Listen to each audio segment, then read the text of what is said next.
Hello guys, welcome back to another audiobook of class 11th biology chapter number 2 biological classification. This is audiobook 6. Yeah, 6 or 7.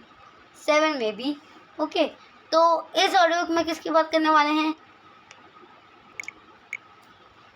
इस audiobook 7 में अपन बात करने वाले हैं virus, viroids, prions and lichens के बारे में. इन चारों के बारे में डिटेल में पढ़ेंगे ध्यान से एनसीईआरटी लाइन टू लाइन. तो एनसीईआरटी कवरेज शुरू करते हैं.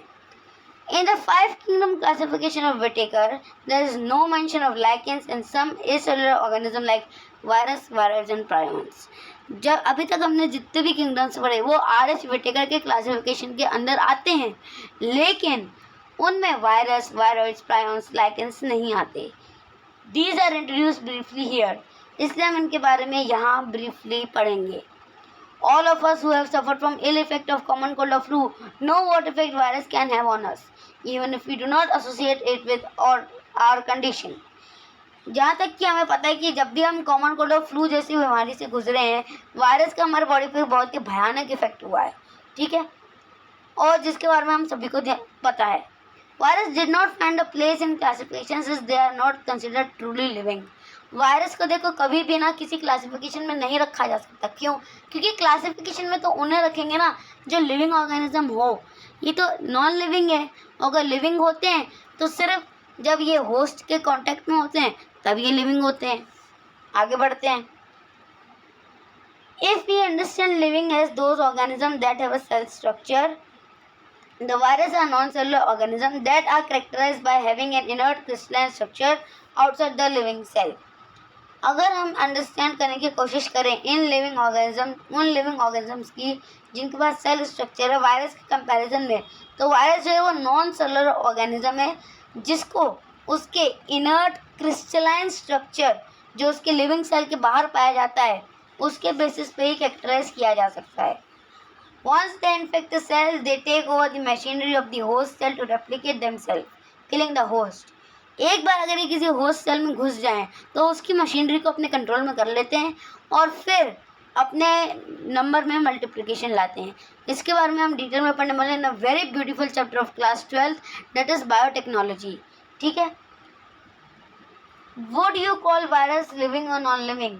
अब ये एक क्वेश्चन बनता है कि हम वायरस को लिविंग बुलाएंगे या नॉन लिविंग. तो देखते हैं. Name virus that mean venom और poisonous fluid was given by Dmitri Novasky. Recognize certain microbes as casual organism of the mosaic disease of tobacco. Tobacco का प्लांट, तंबाकू का जो पौधा होता है उसमें मोज़ेक डिजीज कॉज करने वाले कुछ वायरस थे जिनको दिमित्री नोवास्की ने नाम दिया कि वायरस का मतलब वेनम या जहर होता है और ये पॉइजनस फ्लूइड भी कहलाए जा सकते हैं. 1892 में. These were found to smaller than bacteria because they pass through bacteria proof filter. इनको ये माना गया कि ये बैक्टीरिया से भी छोटे हैं क्योंकि ये बैक्टीरिया प्रूफ फिल्टर से भी पास हो गए. ठीक है, अब आगे बढ़े तो हमने देखा कि M.W. बेजेनिक, देखो M.W. बेजेनिक ने 1898 में demonstrated that the extract of infected plants of tobacco could cause infection in healthy plants and called fluid contagium vivum fluidum. अब देखो भाई ये कोई मंत्र नहीं है कंटैगियम वाइवम फ्लूइडम, हालांकि लगता है वैसा ही है, लेकिन इसके पीछे का लॉजिक क्या है? जो M.W. बेजेनिक थे उन्होंने ये डेमोन्स्ट्रेट किया कि जब उन्होंने इन्फेक्टेड प्लांट्स में से कुछ एक्सट्रैक्ट निकाला, टोबैको प्लांट जो इन्फेक्ट हो गया था उसमें से जब उन्होंने कुछ एक्सट्रैक्ट निकाला उस वेनमस फ्लूइड का और उसको हेल्दी प्लांट में इंट्रोड्यूस किया तो उन्होंने देखा कि उसमें भी इन्फेक्शन हो गया, जिसकी वजह से उन्होंने वायरस के इस फ्लूइड को कंटैगियम वाइवम फ्लूइडम नाम दिया, जिसका मतलब होता है इन्फेक्शन लिविंग फ्लूइड, यानी कि इन्फेक्शन फैलाने वाला फ्लूइड. उसके बाद W.M. Stanley showed that virus could be crystallized and crystals consist largely protein. W.M. Stanley ने बताया कि वायरस जो होते हैं वो क्रिस्टलाइज हो सकते हैं और क्रिस्टल ज़्यादातर प्रोटीन से बने हुए होते हैं. They are inert outside the specific host cell. Virus are obligate parasites. जैसे कि मैंने इसके पहले भी बताया था, बॉडी के बाहर जब तक हैं होस्ट के तब तक कुछ नहीं कर सकते, नॉन लिविंग है. लेकिन जैसे ही होस्ट के अंदर गए पूरी मशीनरी को अपने कंट्रोल में कर लेते हैं और डीएनए रेप्लिकेशन करते हैं ताकि अपनी प्रोजेनी को इंक्रीज करके इन्फेक्शन कॉज कर सकें। इसके बारे में भी पढ़ेंगे ह्यूमन हेल्थ और डिजीज़ के नाम के चैप्टर में, जो कि क्लास 12th का चैप्टर है, चैप्टर नंबर 8। खैर कंटिन्यू करते हैं। In addition to protein, virus also contain genetic material that could be either RNA or DNA. देखो ये बात ध्यान से समझना, अगर कोई भी वायरस इन्फेक्शन फैला रहा है तो उसके पास या तो आरएनए होगा या तो डीएनए जेनेटिक मटेरियल होगा, लेकिन आरएनए और डीएनए दोनों नहीं हो सकते।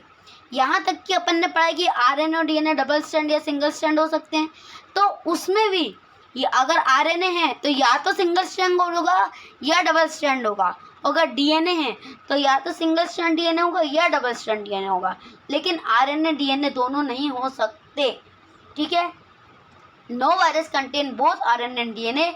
Virus is a nucleoprotein and genetic material is infectious, और इनका जो जेनेटिक मटेरियल होता है ये इन्फेक्शियस होता है। In general, virus that infect plant have single strand RNA and virus that infect animal have either single और डबल स्ट्रैंड आरएनए और डबल स्ट्रैंड डीएनए। अब ये बात ध्यान से सुनो, अगर कोई वायरस प्लांट में इन्फेक्शन कर रहा है तो गारंटीड वो सिंगल स्ट्रैंडेड आरएनए ही होगा, है ना, उस वायरस के पास सिंगल स्ट्रैंड आरएनए ही होगा। लेकिन अगर वो हमारे अंदर, ह्यूमंस के अंदर या एनिमल्स के अंदर इन्फेक्शन फैला रहा है तो या तो सिंगल स्ट्रैंड उसके पास आरएनए होगा या तो डबल स्ट्रैंड आरएनए होगा या फिर डबल स्ट्रैंडेड डीएनए होगा, सिंगल स्ट्रैंडेड डीएनए नहीं होगा। ठीक है, bacterial virus or bacteriophage, virus that infect the bacteria are usually double stranded DNA virus. अब देखो भाई, ऐसा तो है नहीं सिर्फ बैक्टीरिया ह्यूमंस को डिजीज कॉज करते हैं, बैक्टीरिया को भी कुछ बैक्टीरिया नाम की सब ऑर्गेनिज्म है जो उनको डिजीज कॉज करते हैं। मतलब मान लो मैं एक बैक्टीरिया हूँ और मुझे ही किसी ने इन्फेक्ट कर दिया, तो मेरे से बड़ा जो है ना जनाब जिनने मुझे इन्फेक्ट कर दिया वो है बैक्टीरियोफेज, जो बैक्टीरिया को भी इन्फेक्ट कर सकता है, और ये डबल स्टैंडर्ड वायरस होते हैं। The protein coat called capsid made of small unit called capsomere protect the nucleic acid. इनके न्यूक्लिक एसिड की प्रोटेक्शन के लिए कैप्सिड नाम का एक प्रोटीन लेयर होता है जो कि छोटी छोटी यूनिट्स कैप्सोमियर से मिलकर बना हुआ होता है। These capsomere are arranged in helical or polyhedral geometric forms. ये या तो हेलिकल या पॉलीहीड्रल ज्योमेट्रिक फॉर्म्स में अरेंज्ड रहते हैं। Virus cause disease like mumps, smallpox, herpes and influenza. AIDS in human is also caused by virus. In plants symptom can be mosaic formation, leaf rolling, curling, yellowing and vein clearing, dwarfism and stunted growth। ठीक है, virus जो है मम, smallpox, herpes, AIDS, influenza ऐसी बीमारियाँ humans में cause कर सकता है, और प्लांट्स में अगर ये कॉज करता है तो उसके सिम्टम्स कुछ इस तरीके के दिखते हैं कि मोज़ेक का फॉर्मेशन हो जाता है, लीफ जो प्लांट की है वो रोल हो जाती है या कर्ल हो जाती है, येलो कलर की हो जाती है, लीफ की जो वेन्स है वो दिखना बंद हो जाती हैं, जो प्लांट की हाइट है वो छोटी रह जाती है या हाइट रुकनी बंद हो जाती है। ये था कम्प्लीटली वायरस के बारे में। अब बात करते हैं वायरॉइड्स के बारे में। इन 1971 T.O. Diner discovered a new infectious agent that was smaller than virus and caused potato spindle tuber disease। T.O. Diner ने 1971 में वायरस से छोटा एक ऐसा एजेंट, इन्फेक्शियस एजेंट खोज निकाला जो पोटैटो में पोटैटो स्पिंडल ट्यूबर नाम की डिजीज़ को कॉज करता है। It was found to be free RNA, और जब इसके हमें पता लगा तो पता लगा कि इनके पास फ्री आरएनए पाया जाता है। It lacked the protein code that is found in virus, और इसके पास वो प्रोटीन कोड भी नहीं होता जो वायरस में प्रेजेंट था डीएनए यानी न्यूक्लिक एसिड्स की प्रोटेक्शन के लिए। ठीक है, हैंस द नेम वायरॉइड, इसलिए इसको नाम वायरॉइड दिया गया। RNA viroid was a low molecular weight, और इसके आरएनए का जो वेट था वो बहुत ही कम था। अब बात करते हैं प्रायॉन्स की। In modern medicine certain infectious neurological disease were found to be transmitted by an agent consisting of abnormally folded protein. कुछ ऐसे एजेंट्स पाए गए एनवायरनमेंट में जिनका प्रोटीन बहुत एबनॉर्मल तरीके से फोल्ड था, जो कि न्यूरोलॉजिकल डिजीजेस को कॉज करने के लिए रिस्पॉन्सिबल था। Agent was similar in size to virus, ये बंदा भी वायरस के साइज के सिमिलर था। These agents were called prions, और इन एजेंट्स को प्रायॉन्स कहा गया। The most notable disease caused by prions are bovine spongiform and सेफलोपैथी।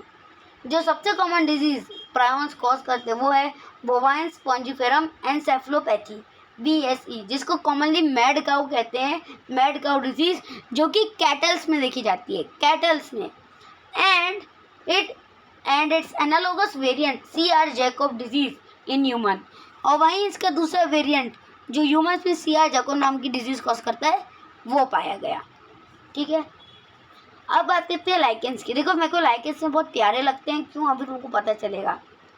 Lichens are symbiotic association that usually association between algae and fungi. Lichens होती है एक symbiotic association होता है जो म्यूचुअली यूजफुल होता है एल्गी और फंगाई के बीच गुड रिलेशंस बनाने के लिए। इसलिए मेरे को ये पसंद आता है, क्योंकि ये एल्गाई और फंगाई जब भी एक साथ मिलके काम करते हैं ना तो ये लाइकेन बना देते हैं। और अगर तुम दूर से देखोगे ना तो तुम बता नहीं पाओगे कि ये फंगाई है कि एल्गी है, समझे। इसलिए मेरे को लाइकेन बहुत पसंद है। अब आगे बात करते हैं। The algal component is known as phycobiont and fungal component is mycobiont. जो एल्गी वाला कंपोनेंट है उसको फाइकोबायोन्ट कहते हैं लाइकेन में, और जो फंगल कंपोनेंट है उसको माइकोबायोन्ट कहते हैं, विच आर ऑटोट्रॉफिक और heterotrophic respectively. Algae prepare food for fungi and fungi provide shelter and absorb mineral nutrient and water for its partner. देखो एल्गी जो है वो फंगाई के लिए खाना बना के देता है उसको, बदले में जो फंगाई है वो उसको शेल्टर प्रोवाइड करता है, मिनरल वाटर फूड बनाने के लिए खाने पीने का जो भी सामान है वो सब प्रोवाइड करता है। ठीक है, so close is the association that if one saw a lichen in nature one would never imagine that they had two different organisms within them. Lichens are very good pollution indicator, did not grow in polluted area. और जो lichens होते हैं ये बहुत ही अच्छे pollution indicator होते हैं, क्योंकि वहाँ नहीं ग्रो करते जहाँ पे बहुत ज़्यादा pollution हो। और एक बात मैं क्लियर कर दूँ, lichens जो होते हैं जब फंगाई और एल्गी एक साथ रहने लगे जुड़ के, तब हम इनके इस कॉम्पोजिशन को लाइकेन कहते हैं। ठीक है, इसी के साथ हमारा चैप्टर बायोलॉजिकल क्लासिफिकेशन खत्म होता है। ये थी इसकी लास्ट ऑडियो बुक। ठीक है, अब मिलेंगे नेक्स्ट चैप्टर में विद न्यू ऑडियो बुक के साथ। और सिर्फ ऑडियो बुक्स तक ही नहीं, क्लास 10 से लेकर 12 तक के जितने भी साइंस के टॉपिक्स हैं बायोलॉजी के, उन सब के वीडियो लेक्चर्स एक्सप्लेन्ड मैनर में और डिटेल्ड मैनर में वन शॉट्स के साथ हमारे चैनल हिंदी से तक अभी में अवेलेबल है। तो वहाँ जाओ, उनको विजिट करो, देखो सुनो समझो। ऑडियो बुक अच्छी लगी तो लाइक करो, शेयर करो, सब्सक्राइब करो, कमेंट करके बताओ कैसी लगी। This is me Vikram Rao signing off and will meet in next audio book soon. तब तक के लिए stay safe, stay healthy, Om Sairam and bye, and thanks for listening and do like, subscribe and share. Thank you.